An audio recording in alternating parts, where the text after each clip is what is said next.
Okay, today we're going to practice differentiating logs by differentiating f of s equals ln of ln of s.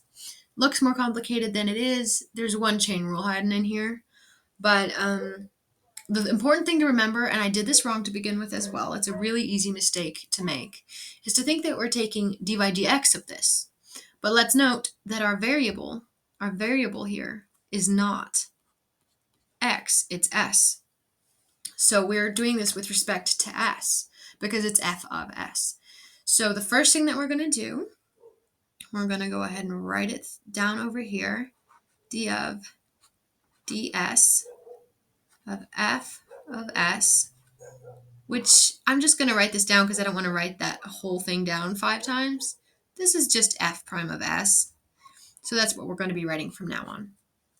Equals d by ds of ln of ln of s.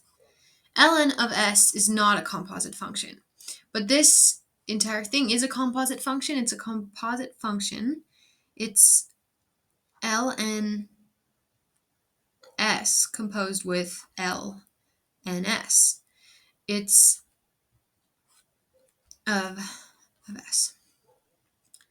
So what we're going to do when we want to differentiate that is we're going to take ln of ln s prime, and we're going to multiply it by ln s prime.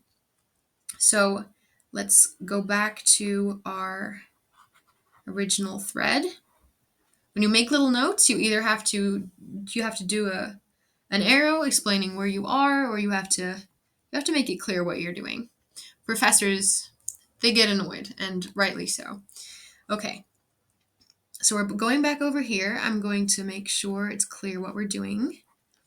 Okay, and I'm going to make sure that it's clear that that is a note. That is a note. Let's not confuse things any more than we have to. Mathematics is confusing enough. So we're going to end up with 1 over, that is not a pen. We're going to end up with 1 over ln s. And the reason for that is that ln s or ln x or ln of any variable whatsoever derived is 1 over the variable. So in this case, the variable is ln s because it's a composite function. And then because we're using the chain rule, we're going to multiply that by the derivative of ln s,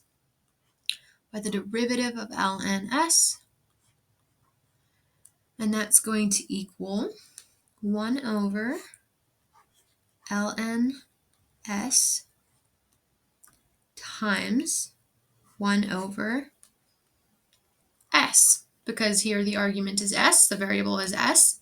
And so again, we're just going to apply the differentiation of log rule. So now what we end up with is, 1 over